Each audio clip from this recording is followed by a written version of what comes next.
appropriate, and I will reply. Whether it be you are having an issue with something and you need advice with it, something you're going through, whether it's just asking me what my favorite color is, whatever, I will reply to it. That's my introduction. I'm sorry because my voice is going to be going out in this video. Normally it's not this low and raspy, but I just got back from band practice and I screamed my lungs out for about 3 hours, and I shouldn't be talking, but I am because this video is overdue. Anyway, so I'm done rambling. I'm going to get to the video. The topic of this video is stage fright. I got a question from somebody who is having issues with stage fright. He said to me, I get so nervous when I play in front of people. How do I cope with this feeling? That is a great question because I personally had horrible stage fright. And through my years of being a musician, it did get better. But I was so bad to the point where I wouldn't even play in front of my family. And it took me a very long time to play in front of my friends. Now, I'll play in front of bars packed out with people. I will still get nervous occasionally, but it's not to the point where I'm shaking so bad I'm dropping my pick on stage. So I'm going to tell you the tips I learned that helped me, and things I've learned along the way that has, for the most part, made my stage fright disappear. Still there, but for the most part, is gone. So in this video, I'm going to break it off into 2 sections with tips in these sections. First section is going to be mental awareness. Second section is going to be physical awareness. So let's get started with the mental. In order to play right physically, you have to be in the right state of mind mentally. Have you guys ever heard of the saying, it's all in your head, it's all in your head? For the most part, that is true. I don't think all of it's in your head, but a lot of it is psyching yourself out. So, this leads me to tip 1. Do not psych yourself out. Don't overthink it. A lot of us with stage fright, we will overthink it. We'll just not stop thinking about it, which is very bad. You need to find something else to think about. When I can't get it off my mind, I think of a strong word. A wise woman I met out in LA, she did this to get in the right state of mind, where she would detox basically before she went on and would think of a strong word, what meant strong to her. She would think of a picture, like hers was a tree. She said she loved the tree because it was strong and it was rooted in the ground. It wasn't going anywhere. Very strong, and it kept growing. That's a really good thing to think of. Mine's not exactly a tree, but it symbolizes strength to me, so it helps me get through that. This leads me to tip 2. Be confident in yourself and know you're good enough.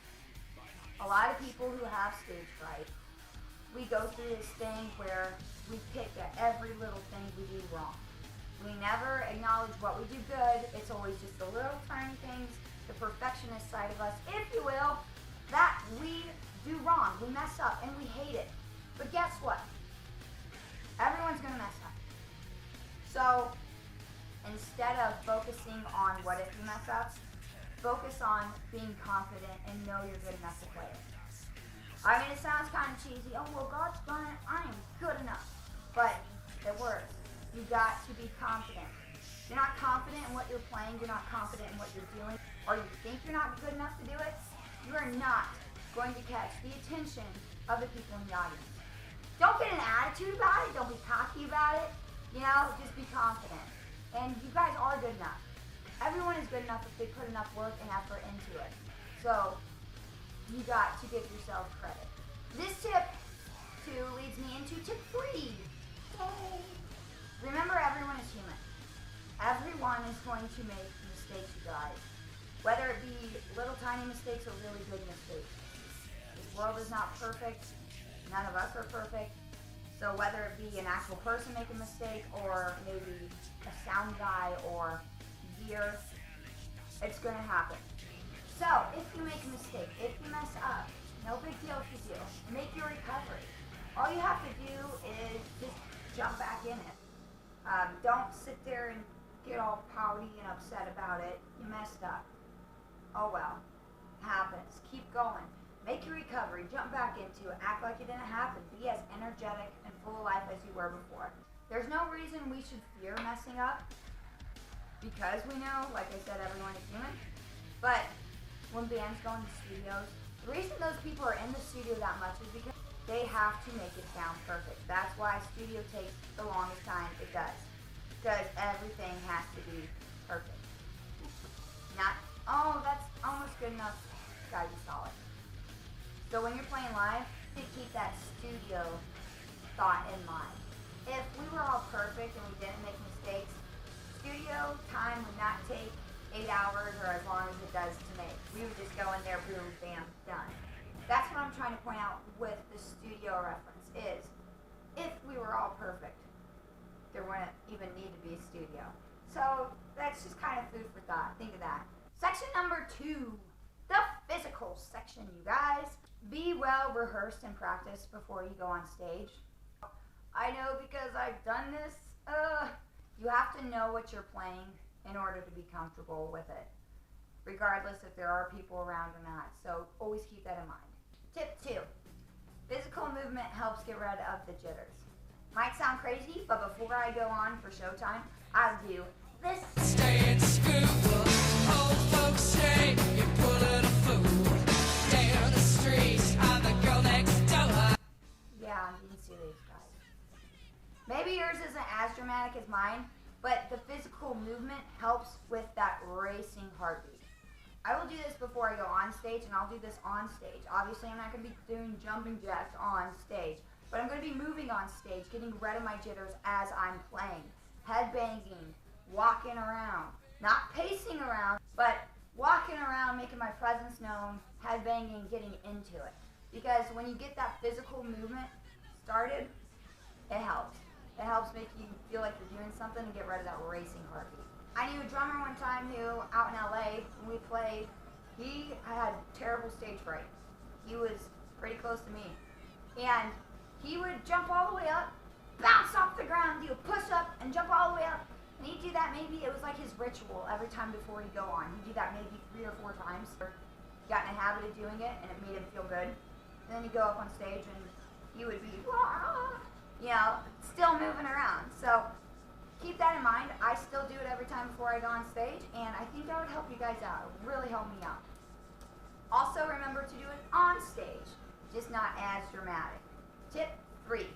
There are things to avoid on stage. We were talking about physical movement. I said don't be like pacing around and like doing this. When you're nervous, people pick up on it. So this tip I can make a whole video on, which if you guys are interested, I will eventually make a video on it, but you gotta let me know if you're actually gonna watch it or not. So I'm gonna just highlight things to avoid. Avoid looking down. How many of you would watch this video if I talked to you like this? Not a whole lot. Just do it at home. Stare at your shoes if you want to.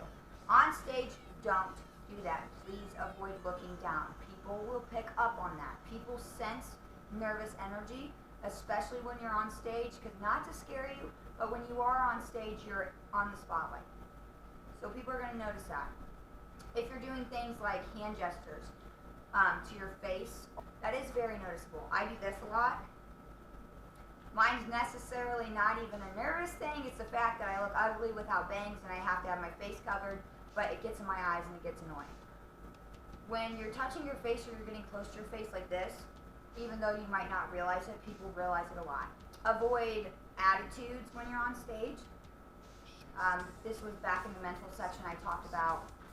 You need to be confident and not cocky. There's a line you have to walk, all right?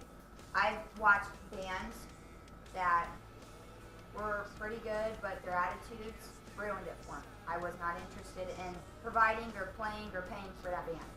Just like that. Whether this be a sound guy messed up, whether it be you messed up and you're disappointing yourself, someone else did, avoid the attitude. I had this gig one time out in LA that I got my tuner stolen right before I got on. I was pissed. So I got my tuner stolen, pissed off, went right out on stage, and guess what? I watched that video and you could tell I was mad. I ruined it. That was a mistake I did and I won't make it again. When you have an attitude like that, if something happens before stage, you get in a fight with your girlfriend, you're fighting with your boyfriend, you know, your tuner gets stolen, leave that off of stage. You have to come in and bring your stage performance on stage. Like I said, I'll make a video on that if you guys are interested. There's a lot. But those are just the highlights of what to avoid. Tip 4. I think this is tip 4. I don't know. I'll know when I edit this video. Be engaged with your audience.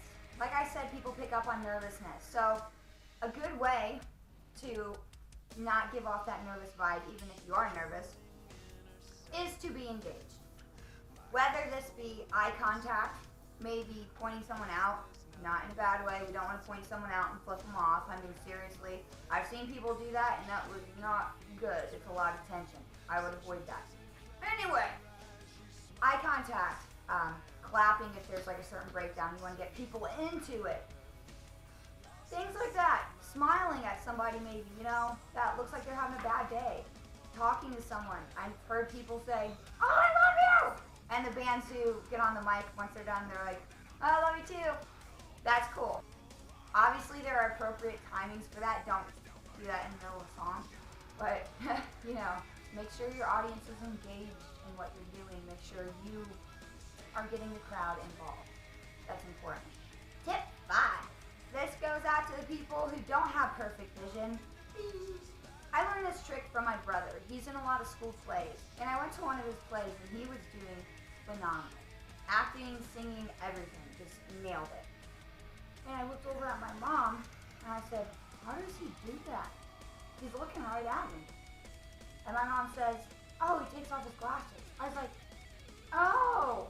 So, for those of you with not perfect vision like me, my brother, my whole family, this actually is a plus side for us because if you're really nervous, his thing was when he looked people in the eyes was when he forgot what he was saying or doing. So if this is you, take out your contacts, take off your glasses. That way, when you are performing, you only see a big blob that occasionally moves. Maybe even claps and screams, "Yeah!" Also though, keep this in mind, it's not really a safe thing to do if you don't know your stage. If you're legally blind like me and you can only see this far, make sure you know your stage so you don't fall off the stage or you trip off a cord or something. So keep that in mind. You're good. My last tip to all of you is to be real. Not that you're a fake person or you're faking anything, but I feel like a lot of us who have stage fright go up there and we expect so much out of it that it does scare us. So for this, be 100% you. Remember how you felt when you wrote that song. Remember why you wrote that song and the emotions portrayed in it and through it. When I go up on stage, I really have to tip into my other side of me. I have to tip into the person who wrote that song and how I felt when I wrote that. You have to remember how you felt because when you get to this point where you're being so real with yourself on stage, it's like you're playing it through your body. You're playing it through your instrument.